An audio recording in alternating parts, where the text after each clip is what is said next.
adalah rangkaian pergolakan politik terutama pada tahun 1911 sampai 1949 yang menggulingkan dinasti Qing, mengakhiri lebih dari 2000 tahun monarki, merubah Tiongkok menjadi negara republik dan kemudian berubah lagi menjadi negara komunis.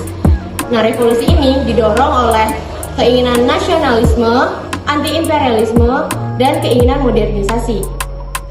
Revolusi Cina tahun 1911 terjadi karena rakyat kecewa kepada dinasti Qing yang lemah. Dipimpin oleh Sun Yat-sen, revolusi ini berhasil menjatuhkan kekaisaran. Penyebab revolusi dibagi menjadi dua. Yang pertama ada faktor dalam negeri, masuknya paham baru nasionalisme atau liberalisme, dan banyaknya pemberontakan. Yang kedua, faktor luar negeri, kekalahan dalam Perang Canggu. Akibatnya Cina berubah menjadi negara republik.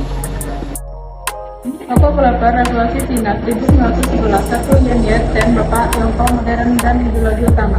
Tiga, prinsip rakyat, ia mendirikan organisasi revolusioner dan menjadi presiden Sumatera pertama. 2. Rong Qing, tangan kanan Sun Yat-sen yang memimpinkan energi militer dan letakkan di lapangan. 3. Sun Joren, tokoh politik yang berjasa mengubah gerakan revolusioner menjadi partai politik Kuomintang. 4. Yun Sin Kai, jenderal militer yang membawa dari dinasti Qing untuk bergabung dengan kaum republik, kemudian menjadi presiden dan titik pertama.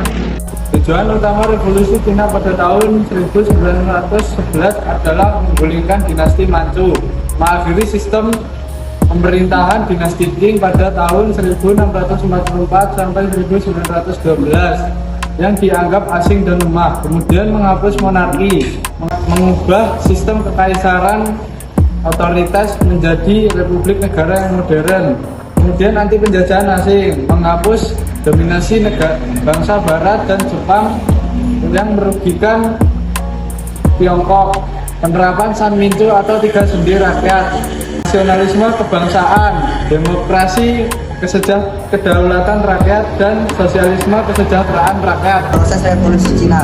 1. Revolusi Xinhai 1911 dipimpin Sun Yat-sen. Rakyat memberontak karena dinasti Qing lemah dan tidak adil. Terjadi pemberontakan di berbagai daerah. Kaisar terakhir turun tahta. Cina berubah dari kekaisaran menjadi republik. 2. Perang saudara Cina terjadi antara nasionalisme dipimpin Cina Chiang Kai-shek, komunis dipimpin Mao Zedong. Prosesnya awal bekerja sama, lalu bertikai karena beda ideologi. Komunis melakukan long march untuk bertahan, sempat bersatu melawan Jepang pada 1937 sampai 1945. Setelah itu perang berlanjut. 3. Akhir revolusi 1949, komunis menang, nasionalis mundur ke Taiwan, berdiri Republik Rakyat Cina dipimpin Mao Zedong. Kesimpulan, revolusi Cina berlangsung dalam kewotakan, menjatuhkan kekesaran 1911, perebutan kekuasaan hingga komunis menang 1949. Dampak dari berbagai bidang politik, runtuhnya sistem kekaisaran dinasti Qing dan lahirnya bentuk negara republik sosial, penghapusan sistem feodalisme, dan meningkatnya kesadaran nasionalisme rakyat. Ekonomi, peralihan ekonomi tradisional ke upaya modernisasi, nantinya sistem ekonomi yang terpusat.